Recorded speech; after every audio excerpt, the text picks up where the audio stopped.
दोस्तों नमस्कार, जय हिंद, जय भारत। आज के हमारे रुद्रनॉमिक्स संपादकीय में आप लोगों का स्वागत है। तो आज तारीख है 16 फरवरी और आज दो इम्पोर्टेंट एडिटोरियल जो है हम डिस्कस करने वाले हैं। एक है दोस्तों एक्सप्रेस का और एक है द हिंदू का।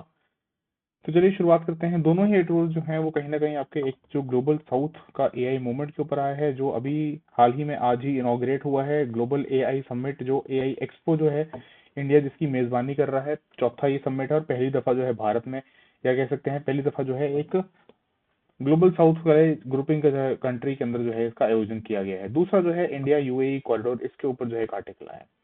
तो दोनों आर्टिकल जो है वो रेलेवेंट है आपके यूपीएससी के। एक तो जो है जीएस पेपर 3 में इकोनॉमी वाला जो पार्ट है, उसमें भी ये एआई वाला जो पोर्शन है उसको जो लेकर उससे ग्रोथ, उससे उससे जुड़े हुए चैलेंजेस, और यूएई वाला जो है वो भी आपके जीएस पेपर 3 और इंटरनेशनल रिलेशन जो जीएस पेपर 2 का पार्ट है उनसे रिलेट करते हुए आप देख सकते हैं। चलिए, पहला जो है एक्सप्रेस का आर्टिकल है, global south must seize its AI movement के जो आर्टिफिशियल इंटेलिजेंस। देखिए दोस्तों, ये चौथा जो है समिट है एआई को लेकर, एआई इम्पैक्ट समिट। और ये पहली दफा ऐसा हो रहा है कि एक जो है ग्लोबल साउथ यानी कि डेवलप्ड कंट्रीज जो है उनको छोड़ के जो है एक ग्लोबल साउथ के देश में इसका आयोजन किया गया है। तो न्यू दिल्ली जो होस्ट कर रहा है, जो मेजबानी है वो भारत कर रहा है। तो ऑथर कहते हैं कि नई दिल्ली जो है वो सिर्फ सांकेतिक नहीं है, उसका सब्सटेंस भी है। चलिए शुरुआत करते हैं। तो ये एआई इम्पैक्ट समिट जो आज ही शुरू हुआ है, यानी 16 फरवरी के दिन ही सोमवार को भारत मंडपम में नई दिल्ली में, ये फर्स्ट सच कनक्लेव है in the global south, author के अकॉर्डिंग। और कहते हैं कि जो चॉइस जो है वेन्यू का वो सिंबॉलिक नहीं है, केवल सिंबॉलिक से काफी आगे की बात है। इससे पहले के जो एडिशन हैं वो they have paved the way for larger conversations on global AI governance, कि किस प्रकार से एआई जो है पूरे दुनिया में उसकी गवर्नेंस जो चल रही है उसके ऊपर काफी ज्यादा जो है बात पहले की जा चुकी है और इसने एक रास्ता बना के दिया है। लेकिन कहते हैं कि ग्लोबल साउथ जो है उसको अभी तक देखा गया है कि अंडर रिप्रेजेंटेड रहा है in terms of the norms setting process, कि किस प्रकार से जो है हम चाह रहे हैं कि एआई जो है आने वाले समय में, आने वाले टाइम्स में किस प्रकार से शेप होगा, किस प्रकार से जो है वो अफेक्ट करेगा हमें। वहां पे ग्लोबल साउथ जो है उसकी आवाज जो है अभी तक उसको सही रिप्रेजेंटेशन नहीं दिया गया।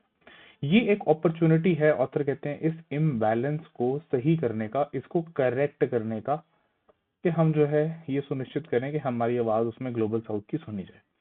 फिर क्या कहते हैं कि इट इज ऑलमोस्ट सर्टन कि एआई जो है that will be much more deeply embedded अलग अलग डिसिप्लिन के अकॉर्डिंग, जो अलग अलग डिसिप्लिन के अक्रॉस, जो सेंट्रल हैं इंसान के लिए, ह्यूमन वेलबींग के लिए, इंसान की बेहतरी के लिए, जैसे चाहे मेडिसिन हो, एग्रीकल्चर हो, लॉ हो, या ह्यूमैनिटीज हो, या इवन सोशल साइंसेज हो, है ना, compare to any other technology in the past. क्या ऑथर कहते हैं कि एआई के मुकाबले कोई और टेक्नोलॉजी पास में ऐसी नहीं रही है जिसका इतना ज्यादा डीप एम्बेडेड, जो डीपली एम्बेडेड रही हो अक्रॉस डिफरेंट डिसिप्लिन। ठीक है। फिर कहते हैं इनोवेशन देखो, therefore it can not remain mood in languages, insights and data sets of advanced economies, के सिर्फ जो हैं, जो विकसित देश हैं, जो एडवांस्ड इकोनॉमीज हैं, सिर्फ उनका प्रेरोगेटिव है, फिर सिर्फ उन्हीं की भाषाओं तक सीमित नहीं रह सकता एआई, उसको जो है आपको और आगे बढ़ाना पड़ेगा। फिर कहते हैं for countries in large parts of Asia हूँ, अफ्रीका हूँ, लैटिन अमेरिका हूँ, लैटाम हूँ, है ना, करेक्टिंग जो ये एआई का स्क्यू है। स्क्यू क्या होता है दोस्तों? एक तरीके से टिल्ट। ठीक है, टिल्ट कह लीजिए, या इसको आप इम्बैलेंस भी कह सकते हैं, कि जो ये इम्बैलेंस है, क्यों है, ये सिर्फ टेक्निकल इशू नहीं है। It is not merely a technical issue, के क्योंकि जो एडवांस्ड इकोनॉमीज हैं उनके पास बेटर टेक्नोलॉजी है, तो सिर्फ टेक्निकल इशू नहीं है, ये क्लोजली इंटरट्वाइंड है डेवलपमेंटल कंसर्न के साथ भी, कि किस प्रकार से चाहे लैटिन अमेरिका हो, चाहे एशिया हो, चाहे अफ्रीका हो, है ना, इन सब के इंटरेस्ट, डेवलपमेंट के जो कंसर्न्स हैं वो सारे इससे जुड़े हुए हैं। तो कहते हैं कि आज के इस जियोपॉलिटिकली एक वोलेटाइल दुनिया में ये बहुत जरूरी हो जाता है कि इसको नेशनल सिक्योरिटी कंसर्न के साथ जोड़कर भी आप देखें। चलिए, फिर आगे क्या कहते हैं कि भारत की जो जर्नी है वो एक परसुएसिव फ्रेमवर्क जो है वो ऑफर करती है, एक ऑल्टरनेट रास्ते का, एक ऑल्टरनेट रास्ता जो है देती है एआई के लिए। कैसे? ऑथर कहते हैं कि भारत का जो डिजिटल पब्लिक इंटरफेस है, डीपीआई है, जिसमें हमने बहुत सारी चीजें डेवलप करी, जिसमें हमने इंडिया स्टैक डेवलप किया, जिसमें हमने पूरा आधार इनेबल्ड सिस्टम जो है उसको डेवलप किया, जिसमें हमने अपने यूपीआई को डेवलप किया, एक्सेट्रा। तो कहते हैं कि जो हमारा भारत का डिजिटल पब्लिक इंफ्रास्ट्रक्चर है वो एक कॉर्नर स्टोन बन के उभरा है हमारे वेलफेयर प्रोविजंस का। चाहे हम एग्रीकल्चर की बात करें, सब्सिडीज की बात करें, फूड सिक्योरिटी की बात करें, कुकिंग गैस की बात करें, है ना, ये सारे इन सब वेलफेयर प्रोविजंस के अंदर कहीं ना कहीं हमने टेक्नोलॉजी को इनेबल किया है डीपीआई के थ्रू, डिजिटल पब्लिक इंटरफेस के थ्रू। फिर क्या कहते हैं ऑथर के, देखो यहाँ पे इंक्लूजन भी हुआ है कि सभी लोगों तक हम चीजें पहुंचा भी पाए हैं, और उसमें ना बहुत ज्यादा महंगा भी नहीं है, अफोर्डेबिलिटी भी है, उसके उसके अफोर्डेबिलिटी भी है। तो कहते हैं कि इंस्टेड ऑफ के ऑल्टरनेट, जो हम ऑल्टरनेट का मतलब है कि हम अपनी तरफ से जो है दो विकल्प पेश कर रहे हैं या एक विकल्प पेश कर रहे हैं एक दूसरे महंगे ऑल्टरनेटिव या ऑप्शन के स्थान पर। तो ऑथर कह रहे हैं कि देखो, जहां पे एक तरफ है ये capital intensive proprietary frontier models, जैसे कि आप मान इसमें देखे, जैसे गूगल का जेमिनी है, या आप कह सकते हैं सैम ऑल्टमैन का चैट जीपीटी है, एटसेट्रा, है ना, ऐसे ग्रॉक है और भी बहुत सारे हैं। तो ये कैसे हैं, ये वाले जो हैं ये प्रोप्राइटरी फ्रंटियर, प्रोप्राइटरी का मतलब हुआ कि जो है यहाँ पे सिंगल कंपनी का ओनरशिप है, ठीक है, ये स्टेट ओन्ड या स्टेट कंट्रोल, स्टेट ओन्ड नहीं है, ओनरशिप जो है वो एक सिंगल प्राइवेट एंटिटी का है। और कहते हैं कैपिटल इंटेंसिव है। कैपिटल इंटेंसिव का मतलब क्या हुआ कि इसको बिल्ड करने के अंदर जो है it has required good amount of investment money, and साथ साथ ये प्रॉफिट ओरिएंटेड है, मतलब आप पे करेंगे तो आपको बेटर जो मॉडल्स हैं वो उसमें एक्सेस करने को मिल जाएंगे। तो ये इंक्लूसिव नहीं है, पहली बात, ये इंक्लूसिव नहीं है, और ये सबके लिए अफोर्डेबल जो है वो भी नहीं है ना। मतलब एक सिंपल सब्सक्रिप्शन जो है, चाहे अगर आप पेड वाला चैट जीपीटी का भी देखते हैं तो वो तकरीबन कहीं ना कहीं 1500 से 2000 के बीच में कॉस्ट करता है, ठीक है, मॉडल्स डिपेंड कर सकते हैं। तो क्या कह रहे हैं कि इंस्टेड ऑफ कि आप केवल इस पे फोकस करें, इंस्टेड इस पे फोकस मतलब सिर्फ इस पे फोकस ना रख के ये कैपिटल इंटेंसिव प्रोप्राइटरी वालों पे, डेवलप कंट्रीज जो है साथ में काम कर सकती हैं ऑन बिल्डिंग एआई लेयर्स, किसके ऊपर, existing digital public interface infrastructure systems के ऊपर, डीपीआई सिस्टम्स के ऊपर, ठीक है। और कहते हैं when governed responsibly data sets in such systems can power service optimisation, ये सर्विस को ऑप्टिमाइज करके प्रोवाइड कर सकते हैं। हाँ, डेटा सेट में गवर्न आपको रिस्पॉन्सिबली करना पड़ेगा, क्योंकि ये सारा सरकार के डोमेन में भी कहीं ना कहीं जाएगा, क्योंकि आपने इसमें डिजिटल पब्लिक इंफ्रास्ट्रक्चर जो है डीपीआई को बेस बना के आपने किया है। तो कहते हैं भारत का जो मल्टीलिंगुअल एआई इनिशिएटिव है भाषिनी, वो एक इसका अच्छा एग्जाम्पल है। ये एड्रेस करता है एक वेलफेयर के अंदर जो बहुत बड़ा barrier, one of the biggest barriers है, क्या है, लैंग्वेज की एक्सेसिबिलिटी। क्योंकि देखो दोस्तों, बात ऐसी है कि लोग हमारे देश में तमिल बोलने वाले भी हैं, हिंदी बोलने वाले भी हैं, पंजाबी बोलने वाले भी हैं, कन्नड़ बोलने वाले भी हैं, असमीज बोलने वाले भी हैं, बंगला बोलने वाले भी हैं, एटसेट्रा एटसेट्रा। तो जरूरी नहीं है हर कोई जो है वो इंग्लिश में कंफर्टेबल हो या वो हिंदी में कंफर्टेबल हो, वो अपनी खुद की मात्र जो लोकल मातृभाषा है उसकी, जो इसको हम वर्नाक्युलर बोलते हैं, वो हो सकता है उसमें कंफर्टेबल हो। तो ये एक बहुत बड़ा बैरियर बन के उभर जाता है फिर। तो कहते हैं कि जब वॉइस इंटरफेस जो है वो इंटीग्रेट होता है डीपीआई के साथ, नागरिक जो है वो बड़े इजीली ऑनलाइन इंटरेक्ट कर सकता है सरकार के सर्विस डिलीवरी सिस्टम के साथ, अपनी खुद की लोकल भाषा में, जो उसकी खुद का लोकल या वर्नाक्युलर उसका खुद का भाषा है। कि जैसे मान लीजिए जिसको जो कन्नड़ है या जिसको उड़िया आती है ना, वो उसी भाषा में बात कर सकता है। तो ऐसे एआई टूल्स जो हैं वो सुशासन, गुड गवर्नेंस जो है उसको लाने में मदद कर सकते हैं, ठीक है। चलिए फिर यहाँ से आगे बढ़ते हुए ऑथर कंक्लूजन की तरफ बढ़ते हैं। कहते हैं देखिए कि अभी तक जो देखा गया है कि तकरीबन 90% जो एआईज हैं वो अमेरिका में ओरिजिनेट होते हैं, यूनाइटेड स्टेट्स ऑफ अमेरिका के अंदर, यूरोप के अंदर और चीन के अंदर। इसीलिए जो है even as it charts its own course, AI जो है अपना एक रास्ता निकालता है and tries to democratise AI development. Global south जो है, जिसमें हम कहते हैं कि भारत जो है it is a leader of the global south, वो ये अफोर्ड नहीं कर सकता कि हम डिसएंगेज रहें एडवांस्ड इकोनॉमीज के साथ। हमें एंगेज तो दोस्तों करना पड़ेगा, क्योंकि उन लोगों ने जो है मॉडल्स डेवलप किए हैं, पेटेंट्स वहां पे हैं, टेक्नोलॉजी में वो आगे बढ़ते हुए दिखाई दे रहे हैं ना। तो इन इंडिया क्या कहते हैं कि जैसे बाकी विकासशील देशों में है ना इनोवेशन होते हैं, इंक्लूडिंग जैसे हमारा क्या है डीपीआई है, historically they have been stewarded by the government, कि सरकार जो है, स्टेट जो है, राज्य जो है, उसके आप कह सकते हैं उसके लीडरशिप में हुआ है। तो state control has come down substantially, कि कंट्रोल जो है वो नीचे आया है पिछले 3 दशकों के अंदर। लेकिन टेक्नोलॉजी जहाँ पे जब थ्राइव करती है एक्सपेरिमेंटेशन के ऊपर, कि टेक्नोलॉजी को आगे बढ़ाने के लिए आपको एक्सपेरिमेंटेशन चाहिए होता है, कोलैबोरेशन चाहिए होता है, नेचुरल सी बात है, उसमें रिस्क भी होता है, and access to global research networks जो है वो भी चाहिए होता है। तो इसमें हम कह रहे हैं, ऑथर कह रहे हैं कि देखो इसलिए वी नीड द गवर्नमेंट, कि सरकार जो है वो एक इनेबलर की तरह उभरे, एक कंट्रोलर की तरह नहीं। मतलब वो हर चीज में जो है कंट्रोल ना करे, इनेबल कर दे, और उसके बाद जो है खुद चीजों को प्राइवेट सेक्टर को अपने आप जो है वो करने दे। तो साथ ही साथ एक और बात जो कहते हैं कि at the same time concern जो हैं वो बिल्कुल लाजमी हैं, किसके ऊपर, जस्टिफाइड हैं, प्रिवेसी के ऊपर, सिक्योरिटी के ऊपर, नेशनल सिक्योरिटी भी और एक इंडिविजुअल सिक्योरिटी भी, क्योंकि डेटा का सवाल है ना। तो इसलिए कहते हैं कि फेयरनेस जो है वो सेंट्रल है to AI development, and these issues are part of global conversations, कि जो दुनिया में हर तरफ जो है इस बारे में बात हो रही है। सो कहते हैं कि जो दिल्ली वाला ये जो समिट है, या जो ये एआई एक्सपो 2026 है, जिसका आज ही जो है इनॉग्रेशन किया गया है भारत मंडपम में, क्या कहा जा रहा है, ये हेल्प कर सकता है open the way to a richer and more inclusive AI ecosystem.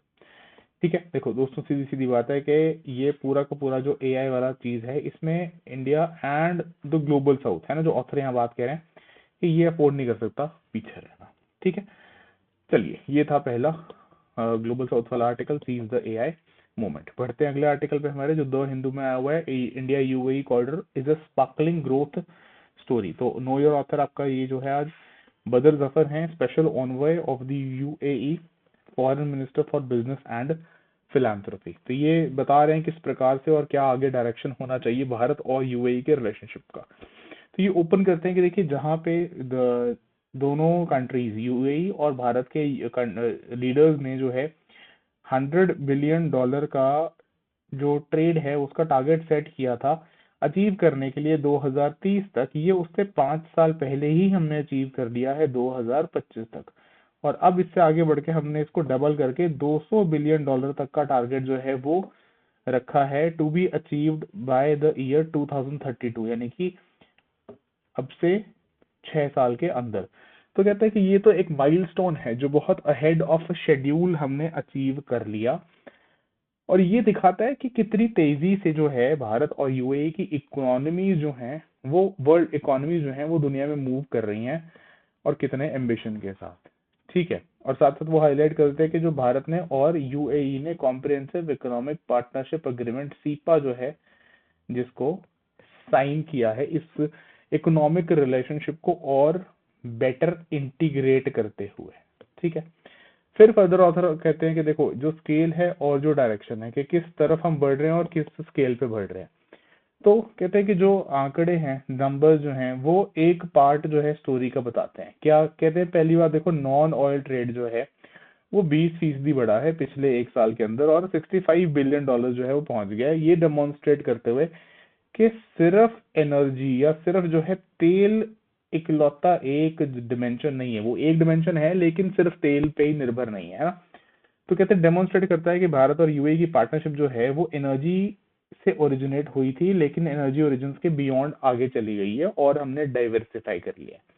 फिर कहते हैं यूएई जो है, यूएई की एंटिटी जो है, उन्होंने $22 बिलियन इन्वेस्ट किया है इंडिया में सिंस 2000, और इंडियन कंपनीज ने मोर देन $16 बिलियन जो है वो इन्वेस्ट किया है यूएई के अंदर।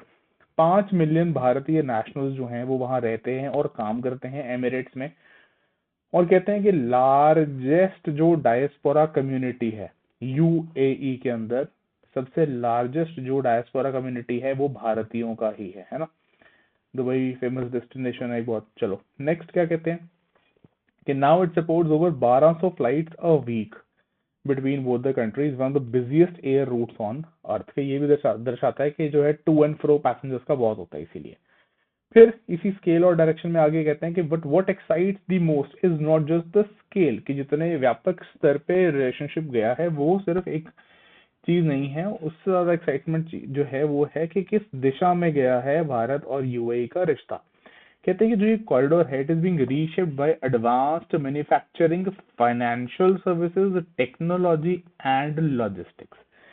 जैसे एग्जांपल देते हैं, कहते हैं रिलायंस इंडस्ट्रीज ने पार्टनर किया है तजीज के साथ 2 बिलियन से भी ज्यादा डॉलर के एक इन्वेस्टमेंट में, किसके अंदर, लो कार्बन केमिकल्स मैन्युफैक्चरिंग इन आबू धाबी, है ना। अब ये लो कार्बन के पीछे वैसी दुनिया बढ़ रखी है, इसमें रेगुलेशन इतने सारे आ गए हैं, आपने यूरोप का देखा होगा कार्बन टैक्स या कार्बन बॉर्डर एडजस्टमेंट मैकेनिज्म। तो इसमें हमें दोस्तों देखो काम करने की तो जरूरत है, तो हमने इनके साथ इंटीग्रेट किया। फिर कहते हैं अशोक लीलैंड ने जो है रिलोकेट किया अपने इलेक्ट्रिक बस प्रोडक्शन को यूके से उठा के यूएई लाके। लार्सन एंड ट्रूब्रो बहुत ही फेमस कंपनी है हमारा, एलएनटी, उसको भी सिलेक्ट किया गया एज प्रेफर्ड कॉन्ट्रैक्टर एक दुनिया के most ambitious solar plus storage projects के लिए अबू धाबी में। फिर आते हैं बैंक्स के ऊपर आ जाते हैं, ये कि भारतीय बैंक्स जो हैं, टेक फर्म्स जो हैं, हेल्थ केयर कंपनी जो हैं, वो भी रियल ऑपरेशनल प्रेजेंस जो हैं वो एमिरेट्स में बढ़ा रही हैं अपने, है ना। तो ये कहते हैं कि these are not tentative first steps, ये confident long term industrial commitments है। देखो दोस्तों, जो कभी भी कोई कंपनी जो है वो अगर इतना इंफ्रा में, इतना जो है एसेट्स क्रिएशन में अगर इन्वेस्टमेंट करती है, तो डेफिनेटली वो छोटे समय के लिए नहीं कर रही होती, उसके दिमाग में लॉन्ग टर्म ग्रोथ प्रोस्पेक्ट्स होते हैं। क्योंकि देखो कंपनीज जो हैं, कॉर्पोरेशन जो हैं, उनके लिए प्रॉफिट्स बहुत मायने रखते हैं, तो वो उस चीज को देख के ही एक्सप्लोर करते हैं, है ना। चलो फिर क्या कहते हैं ऑथर के, इन्वेस्टमेंट जो है वो फ्लो कर रही है विद इक्वल कन्विक्शन के उतनी भरोसे के साथ इन दी अदर डायरेक्शन।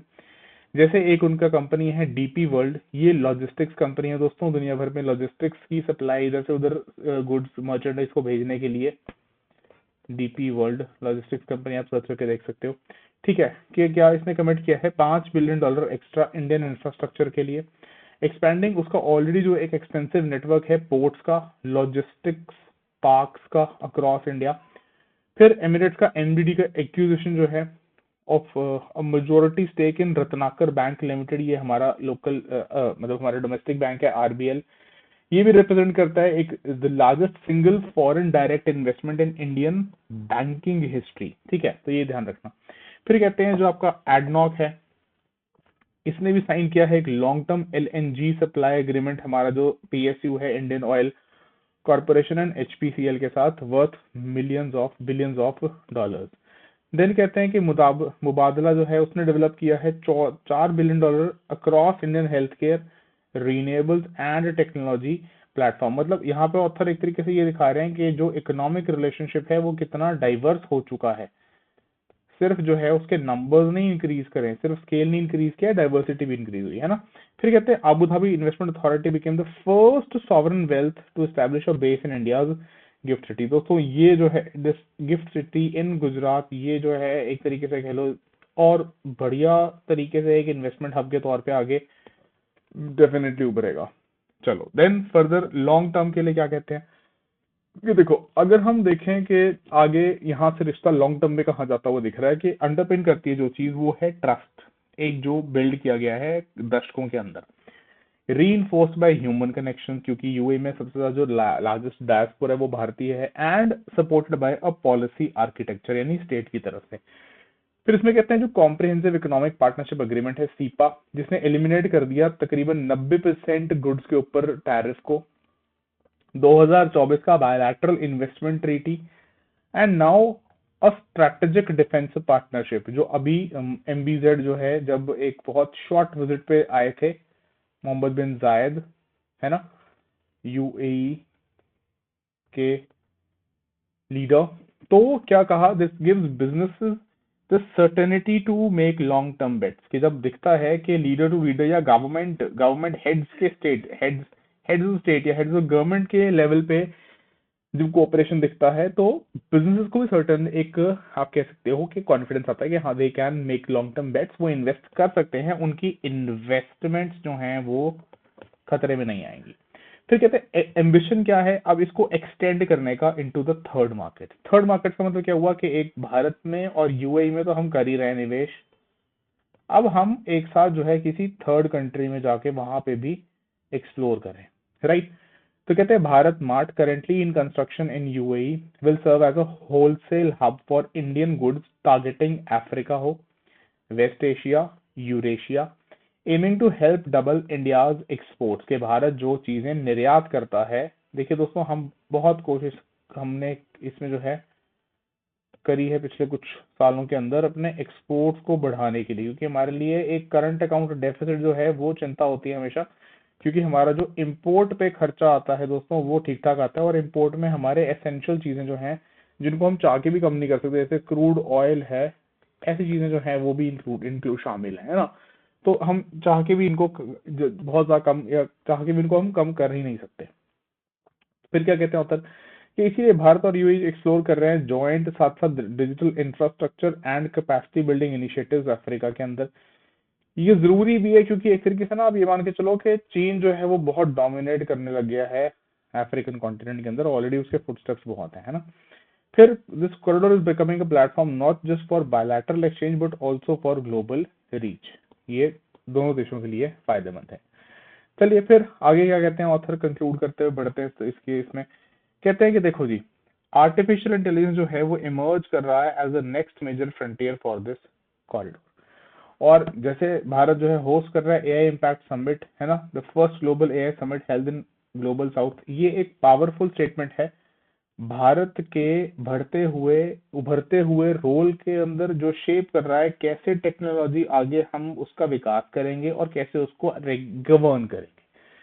ठीक है, तो कहते हैं कि UAE which appointed the world's first minister of state for AI back in 2017 के एमिरेट्स ने 2017 में ही जो है एक मंत्रालय जो है उसका गठन करके एक मंत्री को जो है अपॉइंट कर दिया था मिनिस्टर फॉर एआई इंफ्रास्ट्रक्चर, है ना।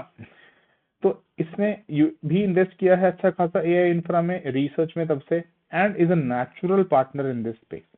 तो यूएई और भारत ऑलरेडी एक्सप्लोर कर रहे हैं cooperation on advance computing capacity, चाहे डेटा सेंटर्स हो, एआई ड्रिवन इनोवेशन हो, एंड कहते हैं इनर टेक्नोलॉजी जो रीशेप करेगा हर सेक्टर को, ऑलमोस्ट हर इकोनॉमी के दुनिया के अंदर, वर्ल्ड के अंदर, है ना।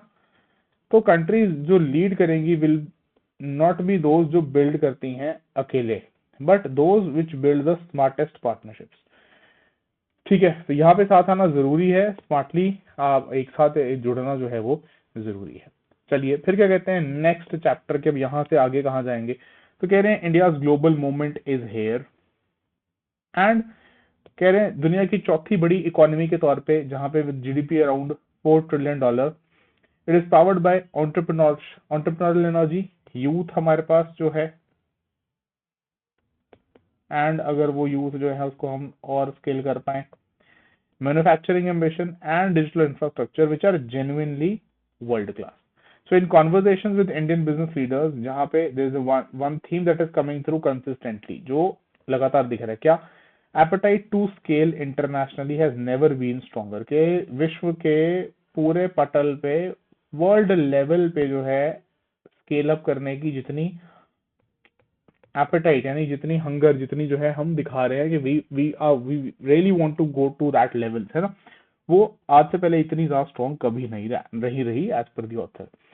तो कह रहे question is no longer whether Indian enterprises will go global, but how effectively the right corridors can accelerate that journey, कि कैसे सही रास्ते जो हैं उस जर्नी को और आगे तीव्रता से बढ़ा सकते हैं। ठीक है, चलिए तो फिर कंक्लूजन में क्या कहते हैं कि there is also wider realignment जो दिख रही है, कि जो रीसेंट दिल्ली डिक्लेरेशन था इंडिया और अरब फॉरेन मिनिस्टर्स के बीच में, जो अरब फॉरेन मिनिस्टर्स के साथ मीटिंग हुई थी, उसने आउटलाइन किया एक एम्बिशियस प्रोग्राम कोऑपरेशन का अक्रॉस अलग अलग एरियाज, चाहे पॉलिटिक्स है, इकोनॉमी है, एनर्जी है, टेक्नोलॉजी है, सिक्योरिटी है, थ्रू 2028, है ना। और भारत और जो यूए का कॉरिडोर है is at the Vanguard of that broader convergence, कि मतलब वो आप कह लो इट इज ऑलमोस्ट ऐसे बोल सकते हैं कि it is central, it is pivotal, it is central to that cooperation. तो कह रहे भारत और यूएई ने डेमोन्स्ट्रेट करना शुरू कर दिया व्हाट बिकम्स पॉसिबल जब दो देश जो हैं वो अलाइन करते हैं पॉलिसी में, निवेश में, कैपिटल में, एग्जीक्यूशन में, अराउंड अ शेयर्ड विजन। ठीक है, और जैसे कहते हैं कि पहले जो $100 बिलियन का भारत यूएई का जो बायलैटरल ट्रेड का टारगेट हमने अचीव कर लिया 5 साल पहले ही, 2030 का जो पहले निर्धारित ईयर था, that came faster than anyone expected। जो नेक्स्ट चैप्टर है will not be defined by numbers alone, कि अब अगला जो हमने इसको डबल करके $200 बिलियन का सेट किया है, केवल जो है वो नंबर सिग्निफिकेंट नहीं है, बट हाउ डीपली जो है इंटीग्रेट होती है इंडिया और यूएई की economies, and how far that integration reaches. मतलब ये अब वही थर्ड वर्ल्ड इन्वेस्टमेंट्स और उसको जो है आगे लेके जाने की बात कर रहे हैं, ठीक है। तो दैट इज हाउ, देखो दोस्तों, ये नेचुरली हमें जो है रीअलाइनमेंट पूरी एक जियो पॉलिटिक्स वाला जो एंगल है, इसमें जियो पॉलिटिक्स वाला एंगल इग्नोर नहीं किया जा सकता। रीअलाइनमेंट्स हो रही हैं तो उसमें जो है नेचुरली इंडिया अपने भारत अपने इंटरेस्ट के अकॉर्डिंग एक्ट कर रहा है, ठीक है। चलिए, और सेम चीज जो है वो यूएई की तरफ से भी यहाँ पे कही गई है। All right, so that was the second article जो था द हिंदू का, ठीक है। चलिए, तो आज के वीडियो में इतना ही। Thank you so much. अगर आपको वीडियो अच्छा लगा तो प्लीज लाइक कर दीजिए and share it with your friends and family, और आप हमारे रुद्रनॉमिक्स यूट्यूब चैनल को सब्सक्राइब कर लीजिए सो दैट वी गेट जो भी आपको लेटेस्ट हम कंडक्ट करते हैं सेशन वो आपको पहुंच जाए। All right, thank you so much. जय हिंद, जय भारत।